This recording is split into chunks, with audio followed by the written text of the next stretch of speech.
All right, and joining me on the phone now, really excited to have this guy. I had him at the start of last college basketball season. He has completed his first year at the University of Alabama, head coach of the Crimson Tide. Nate Oats is on the phone. Coach, how you doing today? Great. How you doing, Aaron? I'm doing really well, Coach. I'm doing really well. And, obviously, look, it's kind of a cliche question to start off the top here, but everybody's kind of dealing with everything, unprecedented times here over the last couple months. Quickly, I was just curious, how's everything going in Tuscaloosa? I know things are different in T-Town than a lot of other places, but how are you and your family holding up over these last couple months? I mean, obviously it's way different. I'd love to have my hands on our guys, getting them better. But it is what it is. I think it's good that hopefully we can get our guys back here in June to at least use some of the facilities, do some voluntary stuff. It looks like, that's some stuff starting to open up. And, hopefully we're able to do some of the stuff that we normally would be able to do in the summer, being that we've got, there's going to be 8 guys playing on next year's team that haven't played for us before. So I just, for us, where we're at, I think having whatever little bit we can maybe get out of the summer to coaching our guys, I think it'll be big. But, yeah, I mean, for now, we've been trying to get on Zoom calls with our guys, staying in touch, just doing what we can. But it's not a whole lot you can do right now. So I think just the communication aspect's been big with our guys. And then you got to try to look at positives every which way you can. I think it's been good for some of our guys to be able to spend as much time as they have at home, and maybe this will develop a hunger back. When they come back, they're ready to go. But for the staff at least, it's good to I've been able to spend a lot more time at home. Charlie, my one assistant, him and his wife had a baby, and they've actually been at the hospital. Could shoot the baby still in the hospital. They had the baby that Wednesday before the Thursday game that got canceled, the SEC tournament. The baby's been in the hospital the whole time, so it worked out well for them. He's able to work from home, from the hospital, or everywhere else. So there's been a few positives with not being able to go in the office and work. But shoot, I'm ready to get back in the gym with these guys. Yeah, I saw you mention that with my buddy Evan Daniels that there have been some positives to this, and I know you yourself have a couple young daughters. Has it been listen, we know you want to be in Nashville playing in the SEC tournament, competing for an NCAA tournament bid, but given the circumstances, I mean, has it been somewhat enjoyable, be home with your girls, spend more time at home? Because I saw you say that going forward it's made you reevaluate some things that you've been doing all along. Yeah, I mean, it's been great to be able to spend the time. I mean, my oldest daughter, Lexi, all her birthdays are in the spring, and my oldest daughter, Lexi, her birthday is March 20th. We never get to celebrate her birthday. It seems like we're always playing an NCAA tournament somewhere, and we're traveling, winning on her birthday, losing on her birthday, something. It's never. So this year, we, that first week that, right when they canceled the season, we went down to Orange Beach for a week and kind of hung out. Got to celebrate her birthday a little bit like we don't usually do. And 2 younger ones now. Jocelyn just turned 11 last Friday, and then Brielle turns 8 this Friday. So we've got all their birthdays this spring. And able to spend a little bit more time at home with them. Even when you're working from home and you're in the office, you can pop out of the office and hang out with them for 15 minutes between Zoom calls, have lunch at home, obviously. When working from a home office, you can always have lunch with them here. So it's been nice in that regard. Absolutely. Let's talk a little hoop. Obviously, look, the first season did come to a conclusion in an unexpected way. Alabama 16-15, and some really good wins. You beat LSU, you beat Auburn, which were 2 of the top 3 teams in the SEC. How do you kind of evaluate where you were a year ago versus where you are now? How do you look at this first year in Tuscaloosa? Yeah, I mean, I thought the first year, obviously all the injuries didn't help anything, but I thought it didn't go as well as we liked. Obviously the record-wise, I'm go from winning 32 games at Buffalo to just being barely above 500 here, like it's not quite, you know, we didn't expect to win 32 games. Obviously, it's a lot tougher league, but, you know, I think had we been able to stay a little healthier, I think we'd have won a few more games, and we could have even won some more there at the end before the season got canceled. But I do think the guys adapt as well to our style of play, particularly on the offensive end. We got to get significantly better on defense. I do think, you know, a lot of the defensive stuff is how guys are built. You know, are they long, athletic? Are they tough? Can they, you know, hopefully with the 8 new guys that'll be playing next year, we've got a lot more defensive-minded team. And that way, I think the other thing on defense is you got to hold guys accountable. And when there's not very much depth and there's nobody really on the bench to put in for guys, it's hard to hold them accountable during the game, and you're just, you know, trying to convince them how important it is to guard instead of actually sitting them on the bench when they don't guard. So Sure. I think, you know, if we can avoid injuries and we've got, you know, much deeper team this year than we had last year, I think it'll be a lot easier to hold guys accountable, and I think you'll see the defense drastically improve in that regards. And I think when our defense gets better, our point total is going to go up significantly. So that's what we're focused on now. We've been looking at our defense as a staff and doing a lot of video breakdowns, doing a lot of study here while we have time to do it. You know, while we can't work our guys out or be with them, we got plenty of time to look at video and stuff as a staff. So let me ask you actually about your style, because something that I observed personally during the season, and I think I'm right on this, you may disagree, but for people who don't know, you guys, I don't want to say that you play like the Houston Rockets style, but, you know, a ton of three-pointers. I believe you guys led college basketball in three-point attempts per game. And when I watched you guys this season, I said, whether it works this year or not, I think kids in recruiting are going to be really excited when they flip on film and they see Kyra Lewis, they see the guys that you had playing fast, shooting, a lot of threes. You know, it seems like a fun style to play. Now, like you said, you got to clamp down defensively. You need more effort on that end. But going out on the recruiting trail this spring and in the winter, and obviously I know you didn't physically go out on the recruiting trail, but it seems as though players have been receptive. You finished with a top 20 recruiting class nationally. What do players that are looking at Alabama from the outside see? Because if I was a young player watching tape of you guys, it looks like a real fun style of play.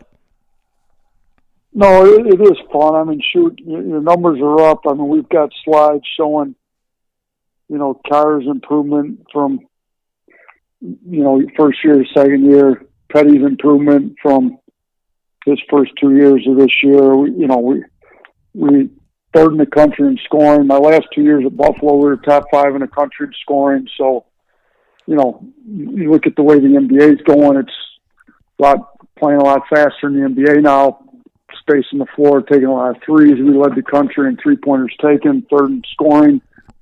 You know, that's a style that recruits want to play, and I think guys are open to it. You know, we get on the phone with these Zooms, on the recruiting Zooms, and, you know, the more informed dads are excited about the way we're playing. They like watching the way we play. They like, you know, it's exciting basketball to play, to watch, you know, to coach. So I think it will help us in recruiting. I think it already has helped us in recruiting. You know, we're looking for guys that fit our system, and the guys that fit our system are looking for a style that fits them. And I think there's a marriage that can be made there that we're trying to make as often as we can with the guys we need to win at this level. Fantastic. What about recruiting? I mean, I mentioned you're bringing in a nice class. You've said a few times now, 8 new players. I believe everybody's signed. I believe you could talk about everybody, but it seems like a nice blend of high school guys. You had a junior college All-American, one of the top grad transfers that I know you guys really are excited about. I mean, tell us a little bit, and I know you've been asked about some of these guys, but some of the guys that you're bringing into the program this fall. Yeah, so when we say 8 new guys, 3 of them were already here. They just didn't play last year. You know, 2 of them due to injuries. And James Rojas, who was first-team All-American JUCO player and kind of a tough skill, 3/4, kind of multi-positional. And Jawan Gary's, big wing, athletic, kind of same type of deal, 3/4 that real athletic that could have used both those guys last year, but they'll both be healthy, and they're getting back recovered. Javon's a lot farther along. I'm sorry, James is a lot farther along than Javon. Just the injury happened sooner, and it wasn't quite as bad an injury, but I think James will be able to go pretty quick. And then Quinterly didn't get cleared by the NCAA, so he didn't play, but he was with us all year, and he was great in practice. Our guys had a tough time guarding him. So you got those three, and then you add in, like you said, you got 3 freshmen, a JUCO kid, and a grad transfer. So the 3 freshmen, we signed Keon Ambrose early, 6'8", athlete, long. We want more long athletes that can move, that can play on the perimeter. He's that. He can knock down a 3. He really rebounds the ball well, and we struggled rebounding it.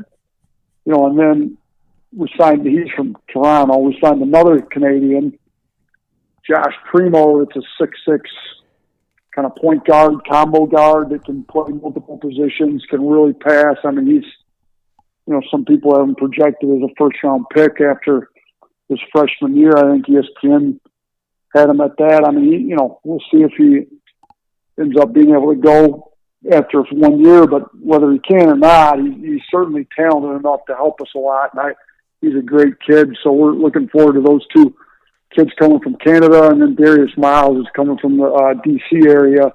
He's 6'7", long, athletic, skilled wing that can, he can really pass the ball. He can score at a high level. He played at IMG on their post-grad team, so even though he's younger, he's like typical age of what a regular senior would be. So we're excited about all 3 freshmen. They fit the profile of what we want to bring. And then Keon Ellis is the leading scorer on the number 1 JUCO team in the country, and shot over 40% from 3. He's 6'5", 2-guard. It can really fill it up. So we've had a lot of success with junior college guys at Buffalo. We're going to continue to go that route. Some, maybe not quite as often, but we've got Rojas in last year's class, and then Keon Ellis in this year's class. So we'll get both of them on the floor this year. And then the last one was the kid Jordan Bruner from Yale. I'm super excited about what he brings, just because he's a big that fits our style, that can really help us, I think, all over the floor. He can pass, dribble, and shoot at 6'9", and he's athletic, and he had a triple-double for Yale. He's got the only triple-double in Yale basketball history. He's got one of 3 triple-doubles. I think, 4 now. Somebody corrected me. I think the kid A.J. Brodeur had a triple-double after Bruner, kid from Penn. So at the time Bruner got it, he had one of only 3 triple-doubles in all of Ivy League basketball history. So, he's doing stuff that's, not easy to do, and I think he plays the way we want to play. So I'm excited to get these new guys and get them playing our system as quick as we can here. You mentioned Javon Quinn, and he's somebody so I'm old enough to remember him in high school, and he was phenomenal in high school. And for people who don't know, former McDonald's All-American, committed to Arizona, decommitted, committed to Villanova, and it just didn't work out. And I think I actually spoke with you last summer, or I guess in the fall time, and you guys obviously thought that there was a pretty good element or case to be made for him to get immediate eligibility. It did not happen. But the only reason I'm bringing him up is because he was a phenomenal high school player that really people haven't seen play in, for lack of a better term, about 2.5 years. You mentioned him in practice last year. It sounds like you're pretty excited to have him eligible and ready to go. Yeah, he's really good. There's a reason he's a McDonald's All-American. Sure. And you know what? And Villanova is a great program, and I can't really speak as to why it didn't work out there. Sometimes it just doesn't work. But I think, Villanova plays great. They've won national championships. They take a lot of threes. They play, in some regard, they're similar to us, but they play pretty slow. They play slow, spread the floor, and take a lot of threes. We play a lot faster. I think Javon's a lot better in a system that gets up and down the floor and plays faster. So I thought he looked great in practice, and I think he's ready to explode. He's, like you said, people haven't seen him play for a long time, and he's ready to get back out there and play. He hasn't played and he's a kid that loves to play. and wants to be in the gym. And I mean, he's excited. He's got an attitude that's been great. You know, he wants to lead this team. He wants us to win. I'm excited to coach him. I'm excited to get him out there. I'm excited for everybody to see him out there. Fantastic. Couple quick questions. We'll let you go. The first one was, I just kind of wanted your overall view. We talked about year one in general from your program's perspective, but first impressions of the SEC, because, you know, I look at that league each and every offseason. It seems like great new coaches are coming in. Last year was you, Buzz Williams, Eric Musselman, obviously, Rick Barnes, John Calipari, on and on and on and on. Hall of Famers, national championships, Final Fours. Just your overall evaluation of that league, because you have a lot of talented players, but you're playing against a lot of talented players each and every night. Yeah, I mean, your first impression of the league when you're not in it is it's a really athletic, kind of gets up and down. You know, I grew up in Big Ten country, and Big Ten's a little bit more bruising, bigs, pounded in, and that's true about it. And the SEC has got a lot more reputation being a more wide open, you know, athletic, and I think it is. Now, I think that, you know, like you said, the coaching's gotten pretty dang good in this league. I mean, you know, Buzz did a great job this year. I thought Musselman did a great job this year. Shoot, Stackhouse, you know, they beat us, you know, and I think his talent came along towards the end of the year. But, you know, think about the new guys, and there's a lot of, I think over half the coaches in this league have coached in the Final Four. So coaching's good. The players are athletic. You know, we got to get, there's part of our deal in recruiting. We got to get more athletic. I mean, if we want to be the fastest team in this league, you can't be on the bottom half of the league in athleticism. That's not going to work. You got to get athletes if you want to play fast. So that's what we've been doing in recruiting. But I mean, I like the league for how we want to play.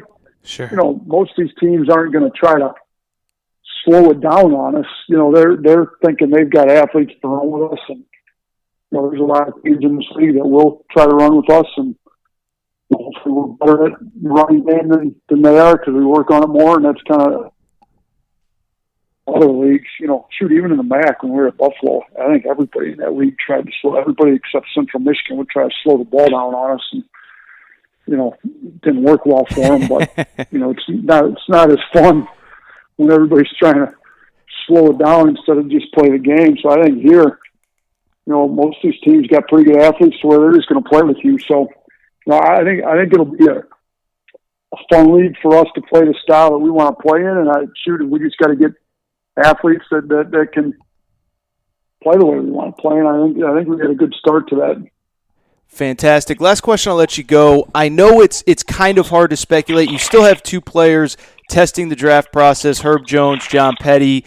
And it's kind of a two-part question. One, I don't know where they're at in the process. I don't even know where the process is at because obviously we still don't have a draft date or a deadline or anything like that. But one, is there any kind of update with those guys? And two, more importantly, just the broader question of year two in Alabama basketball under your watch and your staff's watch.